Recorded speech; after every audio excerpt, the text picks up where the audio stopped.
Hey, I'd like to welcome you to another episode of Mission Matters. My name is Adam Torres, and if you'd like to apply to be a guest on the show, just head on over to missionmatters.com and click on Be Our Guest to Apply. All right, so today I have Dominic Forth on the line, and he's CEO over at Thought Leaders America. Dominic, welcome to the show. Adam, thanks for having me. All right, Dominic. So we got a lot to talk about, man. I've been watching your work, and when it comes to landing national TV interviews, getting on top podcasts and major media features for individuals out there that, have a story to tell, you're the guy over at Thought Leaders America. So we're going to get into that, into how you got into the business, into how people can also elevate their brands as well. But before we do that, let's start this episode the way that we start them all, with what we like to call our Mission Matters Minute. So, Dominic, at Mission Matters, our aim and our goal is to amplify stories for entrepreneurs, executives, and experts. That's what we do. Dominic, what mission matters to you? The biggest mission for me is helping entrepreneurs and leaders really tell that story that's inside of them that can help transform other people's lives. Really live a life of gratitude and just being grateful for everything that we have. And then taking that a step further and just helping to do good within the community. And I say community, but much further beyond that, across the country. So we get to work with some incredible social impact causes, and our mission is helping that piece of each of us that has that purpose to be able to do that. That's great. Love bringing mission-based individuals on here to share why they do what they do, how they're doing it, and really what we can all learn from that. So great having you on. And for the people that have been watching this show for a long time, you know my background. I come from finance. When I got into this business, I didn't know anything about media promo. I didn't even know why somebody should share their story. In fact, when somebody would tell me to share my story, to do something like that, I used to laugh at them and say, like, why would I ever want to do that? Like, who cares about my story? I'm not a celebrity or an athlete, or I'm not like that person. But through the years, I've learned otherwise. That why I know that I'm still not an athlete, Dominic. So don't worry, you're not dunking a basketball anytime soon. And that hasn't changed. But what I do understand now that I've been in this business for 9 years in media, that stories have the power to change communities, to change lives, to change really the world. And that connectedness of being human, it's so much more than just a pretty picture or branding or other things like that. So that's been my personal journey to get me to where I'm at this point. Dominic, for yourself, like, what brings you to this point of wanting to help people at Thought Leaders America? Like, where did this all start for you? Yeah, you bring up a great point, because quite often, I meet entrepreneurs and founders who are they're burnt out, or they're fatigued, or Mm, just tired. And what I've yeah. found is when the work that you do aligns with that course mission and purpose, work stops becoming work. It Mm, becomes something that is energizing and empowers you. And so it's something that I didn't realize I had inside of me. I used to just sort of automatically help people. I'm the mm. sort of guy that would like see something happening in the street and immediately, act, and so I've always had that in me to help other people. I just didn't realize what that bigger calling was. And so the evolution of my career, you Mhm. know, working in media over 2 decades with TV stations all across the country, finally launched Thought Leaders America because I realized, oh my goodness, this is a great way to help people, Mm. help other people. So as a force multiplier, really. Yeah, yeah. Yeah. So get into that. I mean, 20-year career in television and media, like, go a little bit further into that. What does that look like, and what qualifies you to help people in this mission, and also in getting on TV, really, and getting major media? Yeah, I was always curious, which kind of led me down the path. I mean, I was very fortunate. I could have been a scientist, a mathematician. I was, A's across the table. And Dang. You hold on, Dominic. You might be too smart for this business. What's going on? I'm just well, and, there go the comments. I'm just playing. Lots of smart people in media. I may not be one of them. Go ahead. and I started to go down the science route, and then I just realized I was very curious about other people and their stories, and I love Mhm. to travel as well. And Yeah. so that natural curiosity meant I would be finding out things about people and connecting people and helping people as well.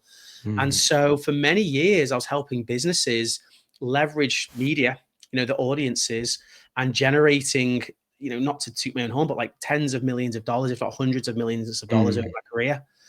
And so you learn a lot through that. You learn about psychology, not of just only the individual, but mass psychology of large Yeah. audiences.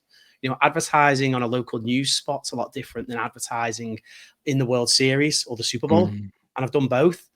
And so after a while, I went through the ranks of management and then got recruited to start consulting for TV stations and doing Mm. really high level research. So focus groups, quantitative studies, spokesperson evaluations. I mean, you name it, right across the Yeah. board. So now there's a macro view of everywhere from New York to LA, coast to coast, everywhere in between, seeing all the data. How does Mm. someone in Oklahoma respond to a commercial or an ad or a message versus somebody in Spokane, Washington, or New Mm. York or Florida? Yeah. And so you realize there's so many nuances about human behavior, but there are also some core themes as well. And I didn't realize at the time I was building some tremendous relationships, just great friendships, really. Mhm. And during COVID, like many people, I was ready for kind of a transition. And I had a Mhm. friend of mine was writing a book, and he was trying to get some TV coverage. And I Mhm. said to him, "Oh, it's easy. Just I'll call these three people for you, and I'll get you booked." Yeah. And he stops and he says, "You can do this." I was like, "Oh yeah, I used to work with that person. They were in the newsroom. They were in the production suite." And he's like, "Oh my goodness, like you should build a business around this. Do you know how many people you could help?" Wow. And so that was the launching point. And with the rise of podcasting, that then became the next step Mm. because the two separate things really. TV's often headlines, straight Yeah. to the point, 3 to 5 minutes, but podcasts, they're phenomenal because they're far more personal, a lot more storytelling. And so it's been an evolution from there. And then naturally people go on then to get speaking engagements as well. Yeah. So all communication, but the one thing that really at the core of it is the true goal. And this is, I'm being as genuine as possible, of helping Mhm. other people. I mean, Yeah. that permeates with everything that I do and what the company does. Mm. Dominic, one of the things like you talk about that 3 to 5 minute spot, I know it's something that makes also your company pretty unique is that you do media training and things like that. So like to even prepare people for that 3 to 5 minutes, let's just say time to shine on TV. What makes a good 3 to 5 minute spot? Like just give us, I know first to give all you have, people need at the end of this, I'm going to give you the opportunity to leave website, things like that, so that people can follow up and get the training. But well, in your opinion, what makes a good 3 to 5 minute spot? Yeah. So I'll give you three things to begin with, and then I can give you a quick framework. And then Yeah. I can also give you what not to do because I was on TV just yesterday and I was like, oh my goodness, I broke five of my own rules. Oh no. Yeah. So the three things at the core is you have to be audience centric. So that's number Mm, one. So you've got to be focused what's in it for the audience because mm, naturally the very selfish are. I mean, we all are as mm. viewers sometimes. Yeah. So what's in it for them? The second, which you get What's then an gets example of that, by the way? Like what just so anything, like what would be an example of making sure that you're being audience centric in an interview? yeah. So this actually will lead into the framework. So to Wonderful. start this segment, let's say we're talking about Alzheimer's, and Mm-hmm. I have a personal story about Alzheimer's. Well, if I Yeah. just come on talking about that story, I might feel great, but it's not really as relevant to viewers. Mm, But if you lead with 1 in 3 people are affected by Alzheimer's in one yeah. way or another, and the economic cost is in the billions of dollars, Mm, now you're getting people's attention because they're like, wait, 1 in 3 people, really? And they think of them, wow. is there a caregiver or is there an actual person they know that's Or suffering? does somebody in their family have it? Or like now you kind of hit them in the heart. That's amazing. Go ahead, continue. Yeah, Mhm. yeah. And so then you get into the personal story of this has affected me personally, and here's Mm, the burden because often on the caregiver, it's actually harder on the caregiver than there's a statistic out there actually that caregivers pass away often, not just with Alzheimer's, but with any type of illness because it's mm, so demanding. So yeah. now you've gone from audience centric to emotionally engaging. So that was Mm, number two. But it doesn't stop there because the third point is you've got to be authentic. mm. And that's the hardest piece How is because, that the hardest piece? Tell me. well, You're because you they're see a lot. nervous or like, I don't know. Well, In this realm, it's in this example rather, it's quite easy because it's a personal story. You can tell obviously that there's photos on the on the interview, for example, or Oh, B-roll that shows it's yeah. authentic. But Hmm. what happens is you have often commercials, let's say TV commercials, Hmm. where it's audience centric. It might be, hey, come on in today and it's 50% off. And if you Yeah, don't come in, I'm going to get on this roof and I'm going to jump off the roof. So come I on down got and you. see me jump off the roof. I mean, that's an extreme example, you But it know? works, and we're still talking about it. No, go ahead. Well, we are, I'm but then just playing. I'm just playing. we're talking about it. But at the end of it, is it or are you Yeah. say, or I don't want to pick on attorneys by any means, but there are some ads for attorneys where it's, if you're in a wreck, you need a check, and I'm going to write you a Yeah. check. And again, it's audience centric. Like, oh my goodness, if you're in an accident, it's very, audience centric. It's emotionally Yeah. engaging because you've got, something But very is it emotional. authentic? I get you. I get you. Yeah, yeah. But that's the hardest piece, and that's why you need a coach, because Mm, bringing out that authenticity, people are very guarded. yeah. You People don't want to because oh, well, no one's interested in that, or that will make me look weak, or does that make me look Yep. vulnerable? Or I don't want to boast or brag, and it's like, wait, you've achieved this, this, and this in your career, and you don't want to brag. Mm, That's incredible. You have to tell everybody that story. yeah. Yeah. And by the way, thank you for that. You gave us a quick little 2-minute master class on what to do and what to be working on when we're talking about a 3 to 5 minute spot where, when somebody prepares for that, like this is a great framework. And I know you have more to offer there, but I want to I don't know if I should use the word juxtapose, but let's compare that maybe to, or just even get into what a good podcast interview would look like. Cause now you have much more time to work. Like there are many more components there and you can really build. Cause an average podcast, in my experience, at least, 30 minutes to an hour. So you got some time there. What are some of the ingredients that make that successful? I was just workshopping this as well, and there are Mm, different approaches to take. And what I love about podcasts is I feel like there is so much more authenticity to yeah, podcasts because you can sometimes fake a short amount of time, like a 30-second commercial, actors can fake that, but for 30 sure. minutes, it's a lot harder to fake. And so Yeah. what I'm finding it's really effective for audiences is, starting with that hook, at the beginning, what's in it for them, and Hmm. then transitioning into why is this person qualified to kind of how we are at the moment. We're segueing into Yeah. that piece. And then you can transition. And this is what I love about podcasts. Like sometimes it just flows and Hmm. there's one topic matter and it's a great Yeah. conversation and the audience starts hanging on to that. Other times, you can sequence through and say, well, this person's qualified, but tell me about the results they've been able to generate, or tell me Hmm. the stories or the story behind the stories. Hmm. And so that's really crucial. And often I think we don't do a good job almost of people sometimes self promote, but they also don't talk about the Yeah. opposite consequence. What happens if you don't do this? Hmm. And so sometimes I have to explain that to clients is, well, you know, it's not all about self promotion. You've also got to share the risks about Yeah. doing. And from there, I think the final sort of, if I was to do a piece Yeah. framework for this. And then the final one is just where people can go for more information. How can they follow the guest and things like that? Hmm. And for me, I feel like the trust factor it's just so much more important nowadays, maybe than it once was because it's so hard to find. It takes time to build trust with an audience, especially as a guest. Like over time, people hear your story over and over again, the more you're in media, but you can lose it pretty quickly. What does it look like and what does that mean to you right now? Just with, AI, so many different things are going on. People and their avatars and all these other ways to do it. Like, what is this trust factor? How does this play into your world? I'm so glad you brought up trust because attention is almost cheap Yeah. these days, It but is cheap. trust, Boost a post, like whatever. You can get a lot of views. You can get a lot of people watching your stuff. It's cheaper than it's ever been.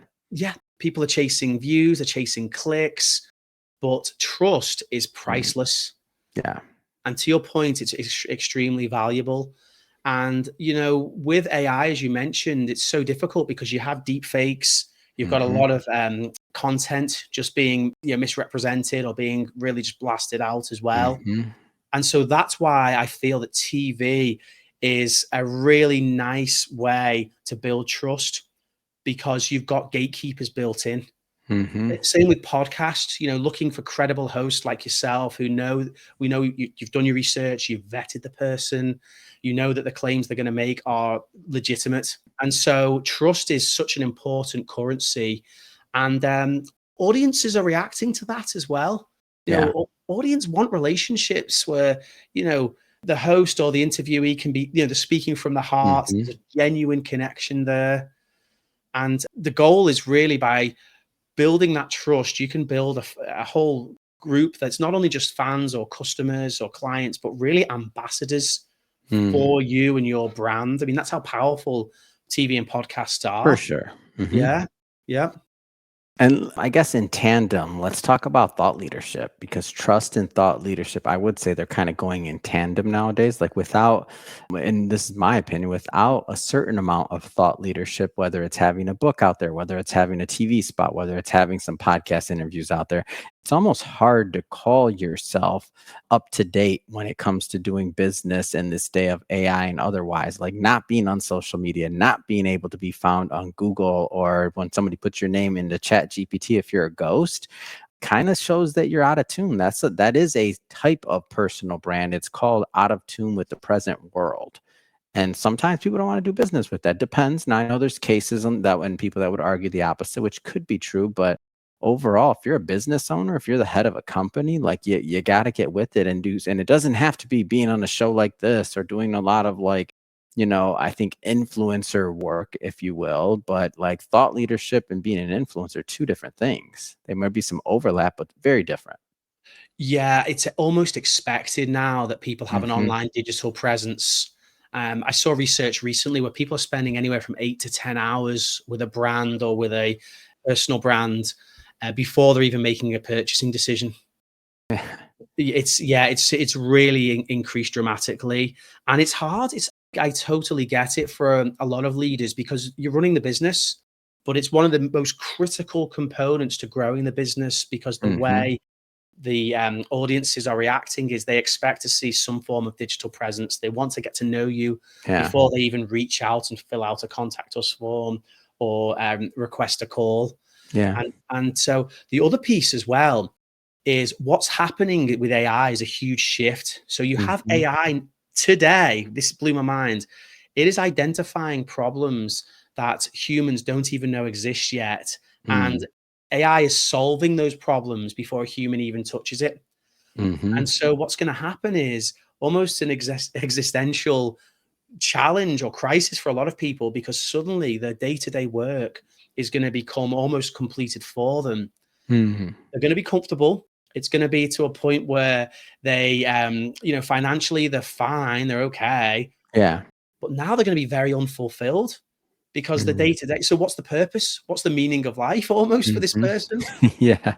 And so that's also why thought leadership is so important and why I would start investing in it now, Mm. because you'll, number 1, get a head start on a lot of positions which we're already starting to see get cut, but 2, you're getting a head start on pursuing that passion or that one Mm. thing that you really, have always wanted to pursue that you haven't been able Mhm. to because of all the Yeah. work in front of you. So it's going to be a huge shift we're seeing. Yeah. And one thing that you said, Dominic, you said, you understand because people are busy and this and that. I think you're letting people off the hook a little bit on that one. And I got to bring that back up because now I don't understand. And not based on what you said, but really think about it. The top CEOs in the world, they're responsible to shareholder for publicly traded companies. They got to do an investor call. They got to do like their once a year, whatever it is, and be in front of camera. So the ask isn't what it used to be. So if you want to do a TV spot once a year, if you want to do whatever you have to do, not having something up there, if you can't take a half a day or whatever it takes to do one TV spot a year or one every couple, twice a year, something like that, that builds up over time. So if you can't spend that much time on your brand, it's not an excuse. Your competitors will. Your competitors will. And that's why we see in other like companies, sometimes you wonder, you're like, wait, how this one? They came out of nowhere. Now they're everywhere. A lot of times the CEOs visible, they might be extra visible, by the way, but I'm just saying that let's say the individuals that already had an advantage with no digital presence, like it's going to be harder and harder as time goes on, as competition gets as the population ages and the younger population are all digital. Not all, every obviously I'm exaggerating there, but they're used to a different type of connection with brands and how they make their purchasing power. So you can't just like catch up. You got to start this stuff now. And even if you only have time to do one great TV spot a year or a couple of podcast interviews per year, another 5 years, 10 years is going to pass at the snap of a finger. You need to get those things done now and put it into your marketing and all your plans like now. Like, don't wait. Yeah. Well, and you know what holds a lot of CEOs back? And I was astounded when I Mm, realized this. It's as simple as the Zoom background and the home office setup. really? Wow. Yeah, it really surprised me because there's been times where I've landed major TV appearances and Mm, podcast appearances for CEOs, and they're just not ready because they don't have a curated background. And so yeah. the best clients that we've worked with, they're ready to start like, hey, what do you think of the color of this wall? I'll go this weekend, I'll paint it a different color. How does this plant look? How does this look? Those small things make such a big difference.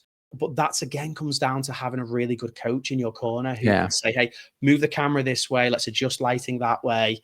Otherwise, you're holding yourself back over something so simple that can be corrected quite Mm. easily.